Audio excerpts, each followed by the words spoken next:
নবনীরদনিন্দিত কান্তিধারম রসসাগর নাগর ভূপবরং। हरे कृष्णा।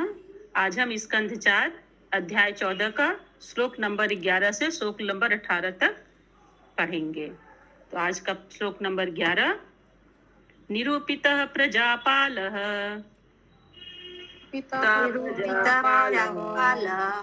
स जिघांसति वै प्रजाः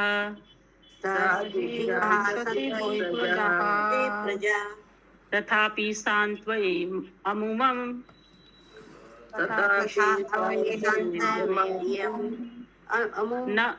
न अस्माकम् अस्तपातकं स्पृशेत्।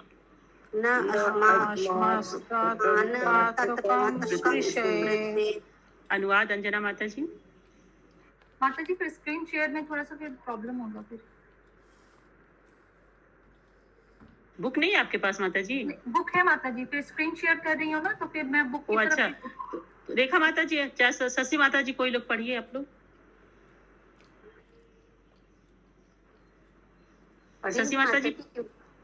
शशि माता जी पढ़ेंगे आप? ठीक है माता जी। हाँ, हरे कृष्ण। अनुवाद। हमने इस वेन को नागरिकों की सुरक्षा के हेतु नियुक्त किया था, किंतु अब वह उनका शत्रु बन चुका है। इन सब न्यूनताओं के होते हुए भी हमें चाहिए कि उसे तुरंत समझाने का प्रयत्न करें। ऐसा करने से हमें उसके पाप स्पर्श नहीं कर सकेंगे।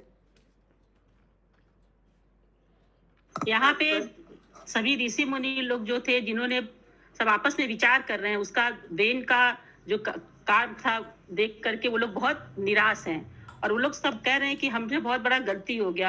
इसको हम लोग सुरक्षा नागरिकों अपने राज्य के नागरिक के सुरक्षा के रूप में जो हम लोग इसको नियुक्त किए हैं, वो हम लोगों से बहुत बड़ा गलती हो गया। तो अब उसके लिए वो लोग अफसोस कर रहे हैं।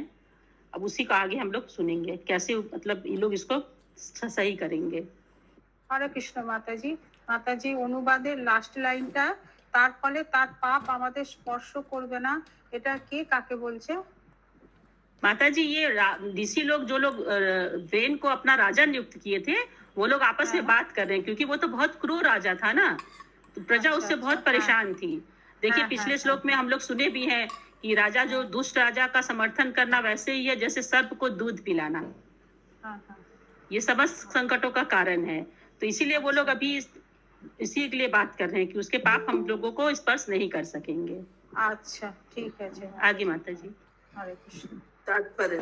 ऋषियों ने वेन को राजा बनाने के लिए चुना, किंतु वह उत्पाती सिद्ध हुआ। अतः ऋषियों को भय था कि वे पाप में कर्मों के फल के आगे न ही जाए। कर्म का नियम मनुष्य को उत्पाती पुरुष को संगति करने से वर्जित करता है। वेन को राज सिंहासन पर बैठाने के लिए चुनकर मुनियों ने निश्चित रूप से उसका साथ दिया था। अंततः राजा वेन इतना उत्पाती बन गया कि ऋषियों को भय होने लगा कि उसके कार्यों से कलुषित न हो जाए। अतः उसके विरुद्ध कोई कार्यवाही करने से पूर्व वे उसे मनाना तथा उसकी भूल को सुधारना चाह रहे थे, जिससे वह उसकी दुष्टता त्याग दे। किसी का कोई प्रश्न है? हम लोग आगे श्लोक पढ़ते हैं। श्लोक नंबर 12, तद्विद्धि असद्वित्तो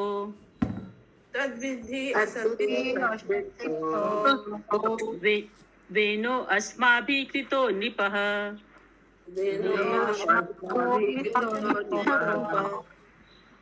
सान्त्वितो यदि नो वाचम्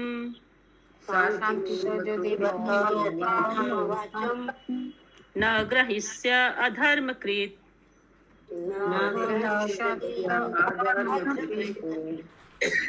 लोकाधिकार संदग्धम्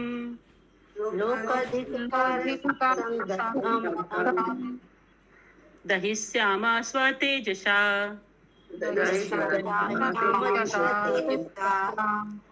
अनुवाद। संत सदिष्ट मुनि लोगों ने आगे सोचा, निसंदेह हम उसके दुष्ट स्वभाव से भली भांति परिचित हैं, तो भी हम ही ने वेन को राज सिंहासन पर बैठाया है। यदि हम उसे अपनी सलाह मानने के लिए राजी नहीं कर लेते तो जनता उसको दुत्कारेगी और हम भी उनका साथ देंगे। इस प्रकार हम अपने तेज से उसे भस्म कर डालेंगे। तो यहाँ पर ऋषि लोग सोच रहे हैं कि हम लोग तो जानते थे कि वो दुष्ट स्वभाव का है, लेकिन राजा का पुत्र था तो उसको इन लोगों को सिंहासन पर बैठाना पड़ा। अब वो लोग कह रहे हैं कि हम लोग उसको मनाएंगे कि हमारी बात मानो और हमारे अनुसार राज करो। अगर वो नहीं मानेगा और जनता उसको दुत्कारेगी, माने उसको स्वीकार नहीं करेगी, तो हम भी जनता का साथ देंगे और इस तरह से हम उसे अपने तेज से भस्म कर डालेंगे। तात्पर्य साधु पुरुषों की रुचि राजनीतिक मामलों में भले न हो, किंतु वे सामान्य के कल्याण के विषय में सदैव सोचते रहते हैं। फलस्वरूप कभी कभी उन्हें भी राजनीतिक क्षेत्र में उतरकर दृढ़ भ्रमित सरकार को या राजा को रास्ते पे लाने के लिए कदम उठाने पड़ते। किंतु कलयुग में साधु पुरुष पहले की भांति शक्तिमान नहीं रह गए हैं। जहां वे अपने आध्यात्मिक तेज से पापी मनुष्य को भस्म करने में समर्थ रहते थे, वही अब कलयुग के प्रभाव से साधु पुरुषों में ऐसी शक्ति नहीं रही। ब्राह्मणों में तो इतनी भी शक्ति शेष नहीं रही है कि वे पशु में यज्ञ कर सके, जिसमें पशुओं को नवीन जीवन देकर नवीन जीवन लाभ के लिए अग्नि में धकेला जाता था। ऐसी परिस्थिति में साधु पुरुषों को राजनीति में भाग न लेकर हरे कृष्ण महामंत्र के जप में तल्लीन रहना चाहिए। भगवान चैतन्य की कृपा से केवल हरे कृष्ण महामंत्र के जप से ही जनता को बिना किसी राजनीतिक झमेले के सारा लाभ प्राप्त हो सकेगा। हरे कृष्ण माता जी। तो यहाँ पे कलयुग के प्रभाव को भी साथ साथ बताए जा रहे हैं कि पहले के साधु लोग जो थे उनके पास बहुत शक्ति था, वो किसी को भी अपने क्रोध से भस्म कर सकते थे, लेकिन आज कलयुग में उतना किसी के पास शक्ति नहीं रह गया। तो आज के समय में सबसे अच्छा साधन है, सबसे अच्छा शक्ति है कृष्ण महामंत्र। अगर हम इसके द्वारा जप करते हैं तो हमें हर तरह का लाभ प्राप्त हो सकेगा। यही यहाँ पे बताया जा रहा है। और कोई क्वेश्चन है किसी का? ठीक है, हम लोग 13 नंबर श्लोक पढ़ते हैं। एवं अध्यवसायन। हाँ, मैंने हैंड रेज किया। ओ देखा नहीं मैंने। माता जी बोलिए। हरे कृष्णा, मेरा एक प्रश्न है। हाँ माता जी बोलिए। आपको भागवतम क्लास करवा के कैसा लग रहा है? हमें तो बहुत अच्छा लग रहा है आपको सुनना। आपको कैसा लग रहा है? अगर आपको अच्छा लग रहा है माता जी तो ठीक है, हमको भी अच्छा लग रहा है। हरी बोल। पहला सेकेंड टाइम एक्सपीरियंस हो रहा है, एक बार और किए थे, प्रभु जी बोले थे तो। हरी बोल, हरी बोल। थैंक यू माता जी। श्लोक पढ़े हम लोग, 13 नंबर श्लोक। एवं अध्यवसायिनाम् मुनयो गुणमन्यवः उप्रज्या ब्रुवन् वेनम्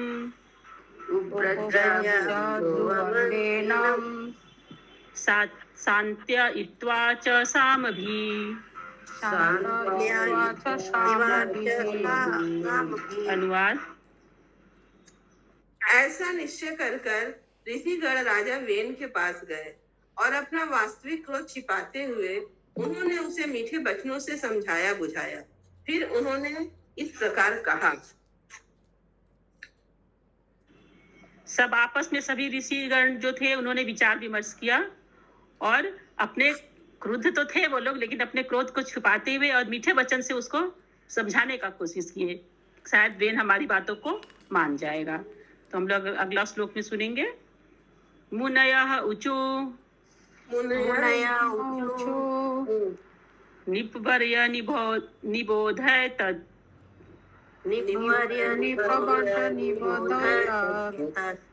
यत्ते विज्ञापयाम भो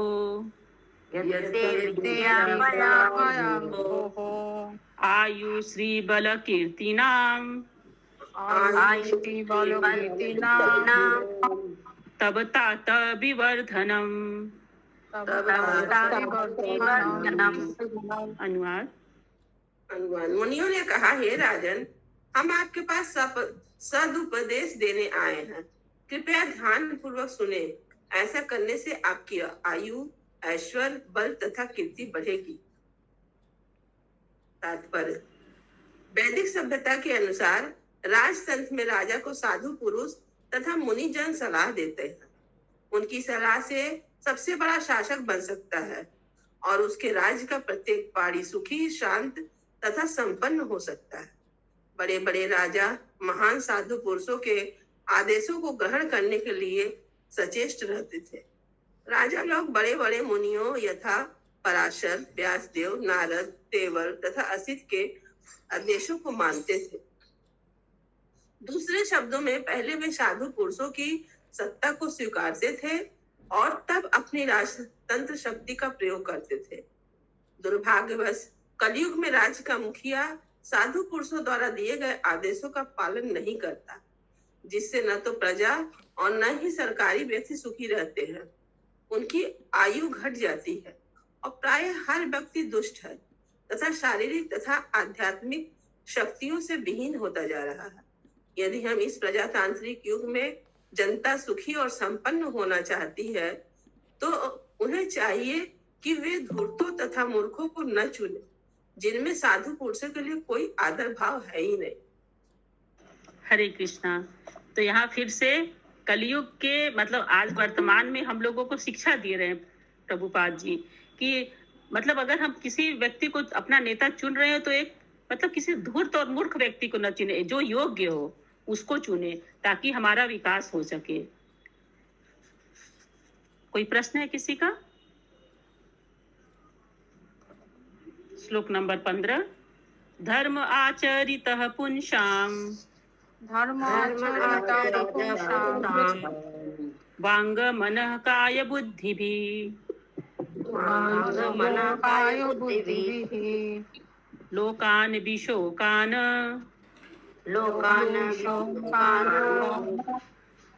वितरति अथ अन्त्यम असंगिनाम।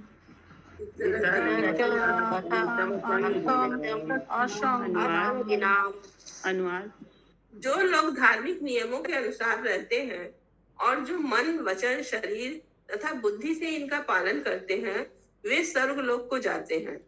जो समस्त शोकों, दुखों से रहित है, इस प्रकार भौतिक प्रभाव से छूटकर वे जीवन में असीम सुख प्राप्त करते हैं। तात्पर्य: यहाँ पर साधु सदृश ऋषि आदेश देते हैं कि राजा अथवा सरकार के प्रमुख को धार्मिक जीवन बिताकर एक उदाहरण स्थापित करना चाहिए। जैसा कि भगवत गीता में वर्णित है, धर्म का अर्थ है कि भगवान की पूजा करना। मनुष्य को दिखावटी धार्मिक जीवन नहीं बिताना चाहिए, वरन मन, वचन, शरीर तथा बुद्धि से भली प्रकार से भक्ति करनी चाहिए। ऐसा करने से न केवल राजा अथवा सरकार का प्रमुख प्रकृति के गुणों के कलमश से अपने को दूर रख सकेगा, वरन सामान्य जनता भी वे सब क्रमशः भगवान के धाम को जा सकेंगे। यहाँ पर जो आदेश दिए गए हैं वे सरकार के प्रमुख के लिए पथ प्रदर्शक का काम करेंगे और उसे किस प्रकार अपनी शासन शक्ति का उपयोग करना चाहिए और इस प्रकार न केवल इस जन्म में वरन मृत्यु के पश्चात वाले जीवन में भी सुख प्राप्त करना चाहिए। हरे कृष्ण। थैंक यू माता जी। हरे कृष्ण। यहाँ किसी का प्रश्न है? बहुत आसान है, तो समझ में आ गया होगा सबको। श्लोक नंबर 16। सते माम बिनसे द्वीर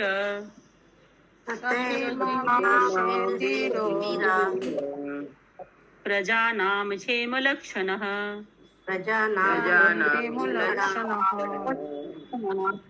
यस्मिन् विनष्टे निपति ऐश्वर्याद अवरोहति।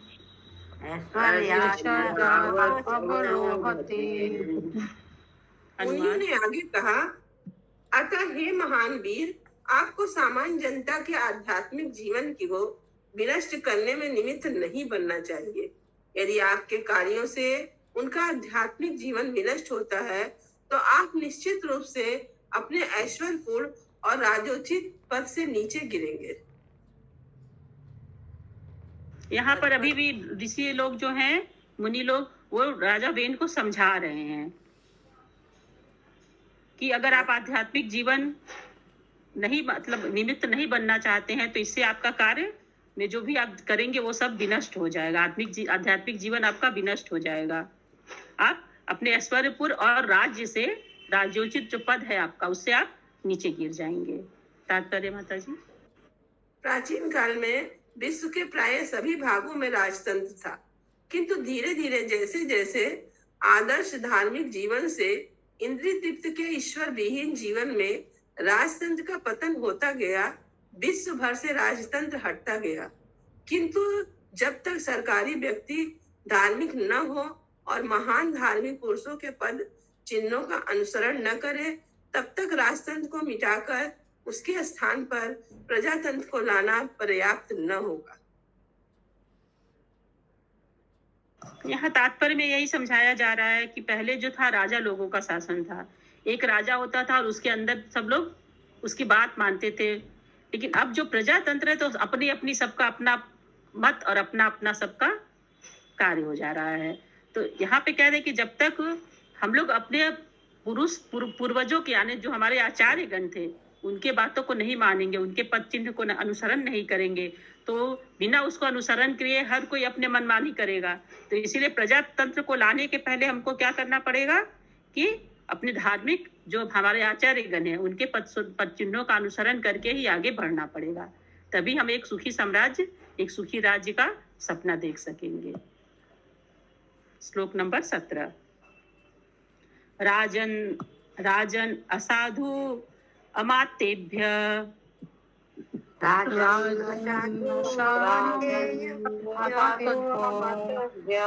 चोरादिभ्य प्रजानिपः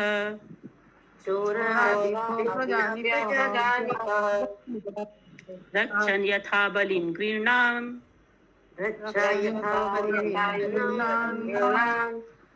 इह प्रीत्य च मोदते।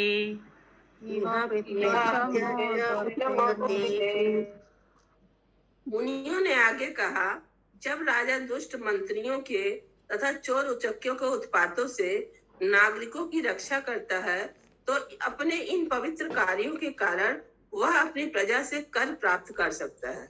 इस प्रकार पवित्र राजा इस संसार में और मृत्यु के बाद भी सुख भोग सकता है।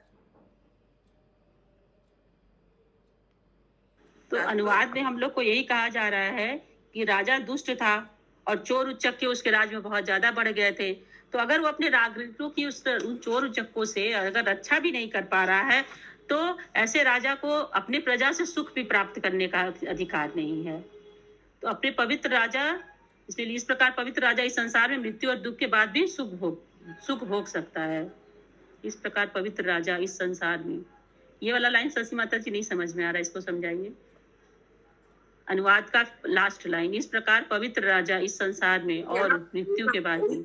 अच्छा, इसके पहले वाला वाक्य पढ़िए, पहले सेंटेंस। जब राजा दुष्ट मंत्रियों के तथा चोर उत्पत्तियों से नागरिकों की रक्षा करता है, ऐसा राजा जो रक्षा करता है, तो उसके पवित्र काल से वो अपनी प्रजा से टैक्स कर मतलब टैक्स वो टैक्स ले सकता है। तो ऐसा पवित्र राजा रहेगा तो इस संसार में और मरने के बाद भी वो सुख भोगेगा, सुखी रहेगा। माने राजा को अच्छा होना चाहिए, अपनी प्रजा के सुख का ध्यान रखना चाहिए। यस, तात्पर्य इस श्लोक में एक पवित्र राजा के कर्तव्य का बहुत सुंदर वर्णन हुआ है। उसका सर्वप्रथम कर्तव्य है कि वह प्रजा को चोर उचक्कों, साथ ही साथ उन्हीं जैसे मंत्रियों से भी सुरक्षा प्रदान करे। पहले मंत्रियों का चुनाव नहीं होता था, वरन राजा ही उन्हें नियुक्त करता था। फलतः यदि राजा पवित्र या कठोर नहीं होता था तो मंत्री चोर उचक्के बन जाते थे और दीन जनता का शोषण कर रहते थे। यह देखना राजा का कर्तव्य है कि सरकारी मंत्रालयों का या सार्वजनिक विभागों में चोर उचक्कों की भरमार तो नहीं हो रही है। यदि राजा अपनी प्रजा की रक्षा चोर उचक्कों से, सरकारी सेवा तथा जन मामलों में समान रूप से नहीं कर सकता तो उसे कर लेने का कोई अधिकार नहीं।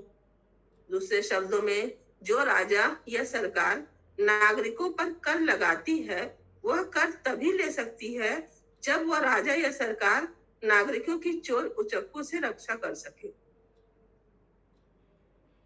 यहाँ तक श्रीमद् सबको समझ में आया?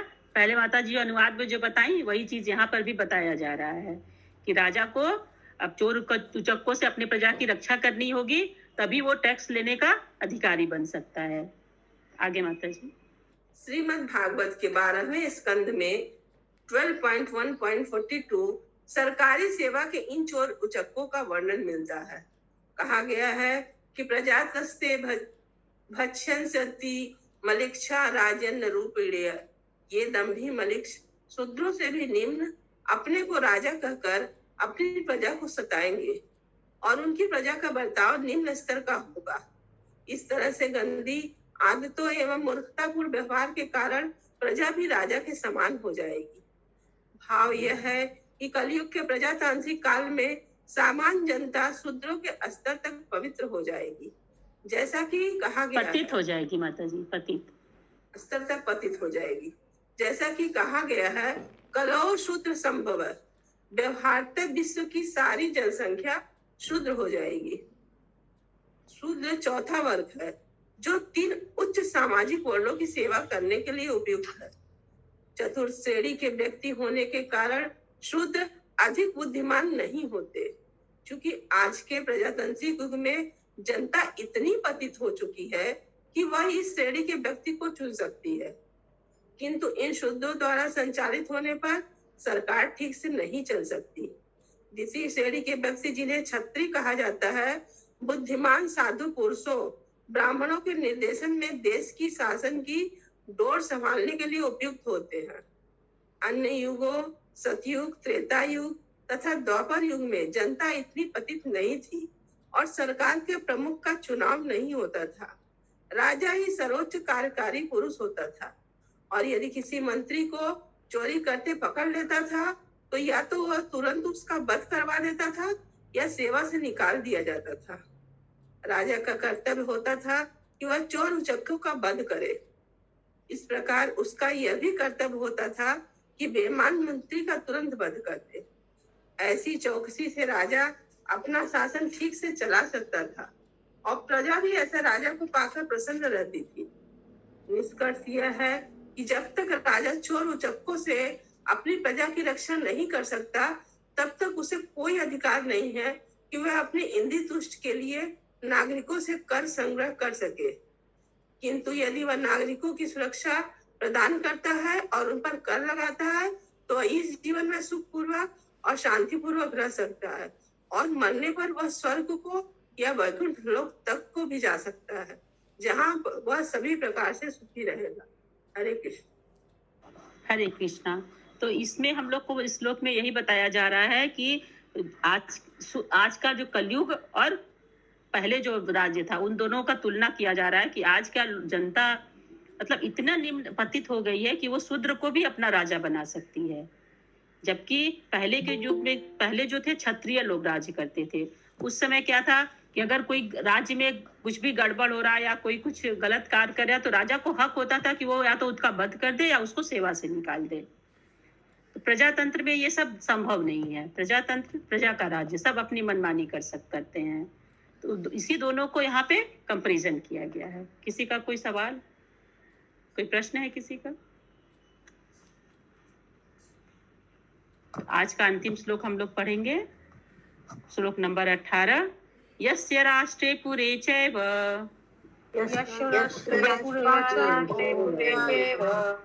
भगवान् यज्ञ पुरुषः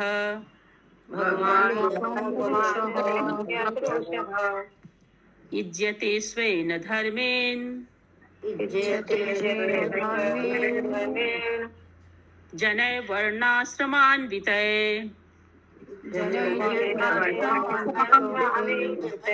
अनुवाद। वह राजा पवित्र समझा जाता है जिसके राज्य तथा नगरों में प्रजा वर्ण तथा आश्रम की 8 सामाजिक व्यवस्थाओं का कठोरता से पालन करती है और जहाँ के नागरिक अपने विशिष्ट धर्म वृत्ति द्वारा भगवान की सेवा में संलग्न रहते हैं।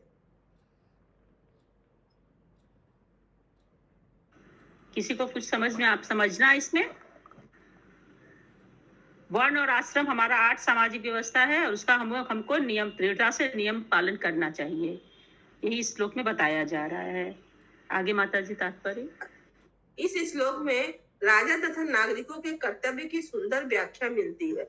सरकार के प्रमुख या राजा तथा प्रजा के कार्य इस प्रकार होने चाहिए कि अंततः प्रत्येक व्यक्ति भगवान की भक्ति में प्रवृत्त हो। राजा अथवा सरकार का प्रमुख भगवान का प्रतिनिधि होता है, अतः उससे यह आशा की जाती है कि सारा कार्य उत्तम रीति से चले और नागरिक 4 वर्णों तथा 4 आश्रमों वाली वैज्ञानिक सामाजिक व्यवस्था का अनुगमन करे। विष्णु पुराण में कहा गया है कि जब तक लोग शिक्षित नहीं होते अथवा वैज्ञानिक सामाजिक व्यवस्था में नहीं स्थित नहीं होते, जिसमें 4 वर्ण ब्राह्मण, क्षत्रिय, वैश्य तथा शूद्र एवं 4 आश्रम ब्रह्मचर्य, गृहस्थ, वानप्रस्थ, संन्यास सम्मिलित है, जब तक समाज मानवीय समाज नहीं हो सकता और न मानव जीवन के चरम उद्देश्य की ओर अग्रसर ही हुआ जा सकता है। यह सरकार का धर्म है कि वह देखे वर्णों तथा आश्रमों का पालन किया जा रहा है, जैसा कि इस श्लोक में आया है। भगवान यज्ञ पुरुष, भगवान श्री कृष्ण यज्ञ पुरुष है। भगवद गीता 5.29 में कहा गया है, भोक्ता नाम यज्ञ तपसाम, कृष्ण ही समस्त यज्ञों के अंतिम लक्ष्य है, वे ही सब यज्ञों के भोक्ता हैं, अतः वह यज्ञ पुरुष कहलाते हैं।